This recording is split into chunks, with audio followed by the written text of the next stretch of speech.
Boruto anime series is one of the most unpredictable series ever. Like आपने इसके first episode या फिर कहीं तो फर्स्ट चैप्टर के अंदर ही देख लिया था कि कितनी ज़्यादा ही अनप्रिडिक्टेबल है। बट जैसे जैसे हमें इसके और ज़्यादा एपिसोड्स एंड और ज़्यादा चैप्टर्स देखने को मिल रहे हैं, हमें इस सीरीज़ के बारे में और भी ज़्यादा पता लग रहा है। एंड ओपनिंग्स तो हिंट दे ही रही है। एंड इसी तरह हम इस सीरीज़ के बारे में और भी अच्छे से जान पा रहे हैं एंड इस सीरीज़ को और अच्छे से प्रिडिक्ट कर पा रहे हैं। बट जिस पार्ट को हम सभी को प्रिडिक्ट करने में सबसे ज़्यादा मज़ा आता है वो पार्ट है हमारे कोनोहा के डिस्ट्रक्शन एंड बोरुटो का जिंदा रहना। तो अब काफ़ी सारे लोग कहने वाले हैं कि भाई बोरुटो तो मेन कैरेक्टर है सीरीज़ का, अगर वही मर जाएगा तो सीरीज़ कौन बढ़ाएगा आगे।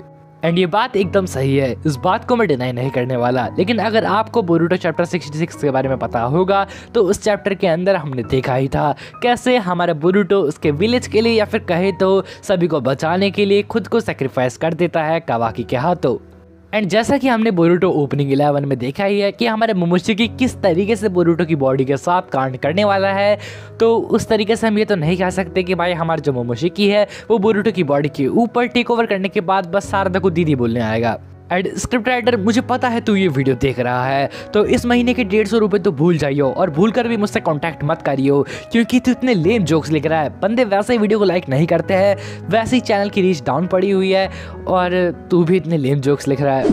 तो हाँ यार, अगर आपने अभी तक इस वीडियो को लाइक नहीं किया है तो वीडियो को लाइक कर दो, चैनल को सब्सक्राइब कर दो एंड एक प्यारा सा कमेंट भी लिख दो यार, जिससे ये वीडियो और भी लोगों तक पहुंच जाए।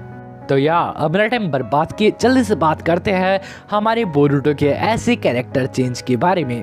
तो अगर आप हमारे बोरुटो के प्रेजेंट वाले कैरेक्टर को देखोगे, अगर बात की जाए एनीमे वाले कैरेक्टर की, तो वो एक अभी भी यूजलेस ब्रैट है जिसे अपनी लाइफ की बिल्कुल भी परवाह नहीं है। लाइक इकादा के लिए अपनी लाइफ दे रहा था वो, क्या ही बोले भाई।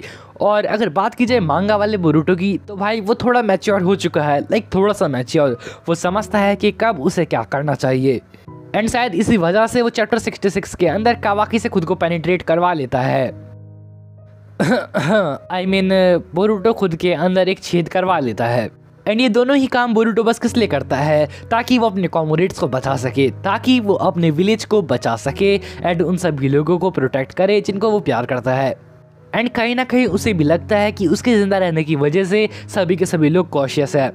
एंड इसी वजह से हमारे बोरुटो को लगता है कि उसका मर जाना ही एक काफ़ी बेटर ऑप्शन है। लेकिन वो उसके मरने के लिए एक बहाना ढूंढ रहा था, जो बहाना उसे चैप्टर 66 या फिर कहे तो चैप्टर 62 से लेकर चैप्टर 66 के बीच में मिल जाता है।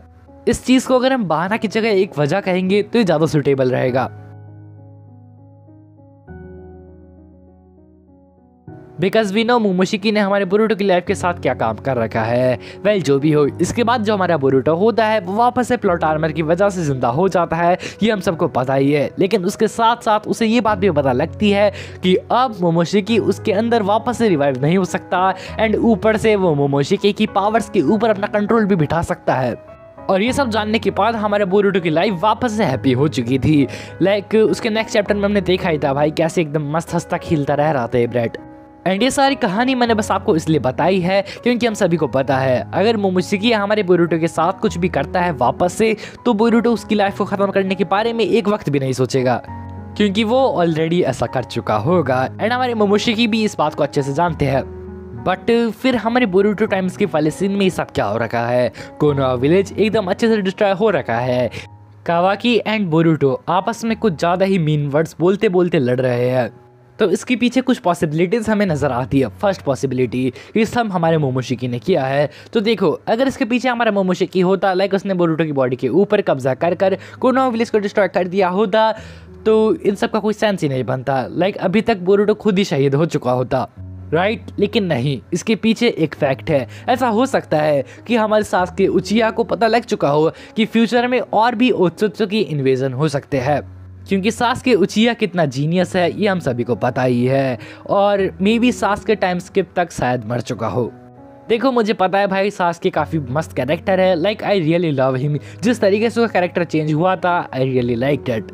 बट जिस तरीके से उसका कैरेक्टर एंड होगा वो सबसे सैड मोमेंट होगा हम सभी बोरुटो या फिर कहे तो नारुतो ओजी फैंस के लिए। और शायद ऐसा हो सकता है हमारा मोमोशिकी सासके उचिया को मार दे एंड उसी वक्त शायद बोरुटो की आँख पर एक स्कार भी लग जाए। एंड सास्के बोरुटो से कह दे कि तुम्हें जिंदा रहना होगा बिकॉज तुम्हारे हाथों में एक काफ़ी बड़ी पावर है जिसके यूज़ करके तुम अपने विलेज को प्रोटेक्ट कर सकते हो या फिर कहे तो इस वर्ल्ड को प्रोटेक्ट कर सकते हो। एंड शायद इसलिए हमारा बोरुटो अभी तक जिंदा है। इस थियोरी के अंदर भी काफ़ी ज़्यादा प्लॉट होल हो सकते हैं, लेकिन जो सेकंड पॉसिबिलिटी है वो सच में काफ़ी ज़्यादा ही अच्छी है क्योंकि वो मांगा के हिसाब से काफ़ी अच्छे से सेंस बना रही है। अगर आप बोरुटो के चैप्टर 1 को मांगा में देखोगे तो आपको पता लगेगा कि वो थोड़ा सा डिफरेंट है। मैं जोगान एंड ब्याकुगान का लफड़े के बारे में बात नहीं कर रहा हूँ, मैं बात कर रहा हूँ कावाकी के एक्सप्रेशंस के बारे में। जिस तरीके से एनिमी के अंदर कावाकी एकदम एक्सप्रेशनलेस खड़ा हुआ है, ठीक उसी तरह हमारा कावाकी मांगा के अंदर एक्सप्रेशनलेस खड़ा नहीं है। उसके फेस पे काफ़ी सारे एक्सप्रेशंस थे। लाइक जब हमारे बोरुटो उसकी ब्याकुगान या फिर जोगान जो भी लफड़ा है यार, इसके बारे में बाद में बात करेंगे, जब वो उसे एक्टिवेट करता है तो कावाकी का फेस आप देख ही सकते हो, वो पूरा एकदम शॉक हो चुका होता है।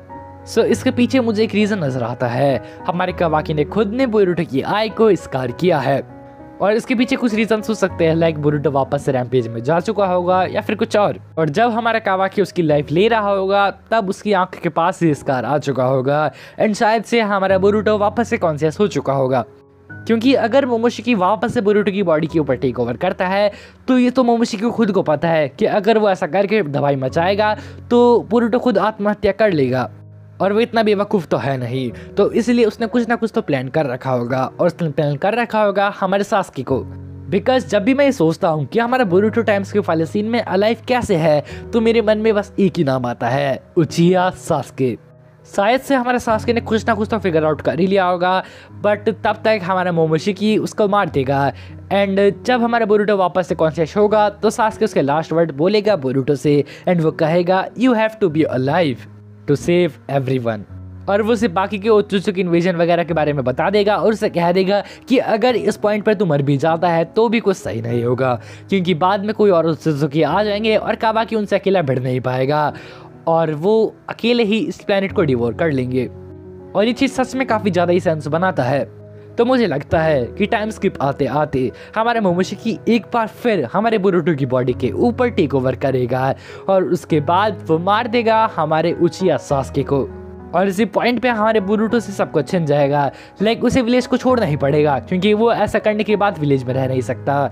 शारदा उसके ऊपर काफ़ी ज़्यादा ही गुस्सा होगी और वो भी एक ऑप्शन ही चूज़ करेगी कि बोरुटो को अलाइव रहना सबके लिए काफ़ी ज़्यादा ही खतरनाक है और नारुतो ये सोचेगा कि विलेज में रहना बोरुटो के लिए ज़्यादा खतरनाक है बिकॉज अगर बोरुटो विलेज में रहेगा तो बाकी सारे विलेजेस को उसकी लोकेशन काफ़ी अच्छे से पता होगी और वो लोग किसी भी वक्त हमारे बोरुटो को असासिनेट कर सकते हैं। उसे पता है कि बोरुटो के पास इनफ पावर है खुद को प्रोटेक्ट करने के लिए, बट स्टिल वो उसे एक विलन फिगर नहीं बनाना चाहता, इसलिए हमारे बोरुटो को ना चाहते हुए विलेज को छोड़ना पड़ेगा। और इसी तरह हमारा बोरुटो बन जाएगा एक रोनिंजा just like his sensei Uchiha Sasuke. देखो बोरुटो का कैरेक्टर एक काफ़ी ज़्यादा यूनिक कैरेक्टर है but also similar to Sasuke Uchiha. Boruto वहाँ से इसलिए जाएगा ताकि वो मोमोशिकी की पावर को एकदम अच्छे से मास्टर करना सीख जाए या फिर कहे तो मोमोशिकी की कॉन्शियसनेस को कंट्रोल करना सीख जाए। एंड सास्के को पता है ऑफ कोर्स तोनेरी के बारे में एंड हमारे अर्थ के अंदर ऐसे काफ़ी सारे होल्स हैं जो कि अर्थ को बाकी सारे मून से वगैरह से कनेक्ट करती है। तो इसी तरह शायद से हमारा बोरुटो मिल जाए तोनेरी ओत्सुत्सुकी से एंड वो उसे अपने जोगान या फिर किसी भी जुत्सु की हेल्प से फ्री कर दे क्योंकि मोमोशिकी उराशिकी का बाप है और ऑफ कोर्स वो उससे ज़्यादा ताकतवर होगा ही। और इसी तरह वो एक पावरफुल कैरेक्टर बन के सामने आ जाएगा। लेकिन जब वो अपने विलेज में वापस जाएगा तब तक काफ़ी देर हो चुकी होगी बिकॉज शायद से कोड कुछ और पिल्ले लेके आ जाए उसके साथ एंड विलेज को डिस्ट्रॉय कर दे। एंड इसके आगे का सच में कुछ ज़्यादा ही अनप्रेडिक्टेबल हो जाता है। शायद चैप्टर 72 के बाद कुछ हिट मिल जाए एंड मैं आपको बता दूं चैप्टर 72 आएगा अगस्त 19 को। तो इसलिए अगर अभी तक चैनल को सब्सक्राइब नहीं किया तो चैनल को सब्सक्राइब करके बेल आइकन को ऑन कर लीजिएगा क्योंकि सबसे पहले चैप्टर 72 आपको यहीं पे देखने को मिलेगा और वो भी काफ़ी अच्छे से। तो या मिलते हैं किसी और वीडियो में, तब तक के लिए आप अपनी बोरुटो थ्योरीज को कमेंट कीजिए और जिसकी थ्योरी ज़्यादा अच्छी होगी मैं उसको अपनी वीडियो में मेंशन करते हुए उसकी थ्योरी के बारे में बात करूंगा। सो या दैट्स ऑल फॉर टुडे, सायोनारा शिता।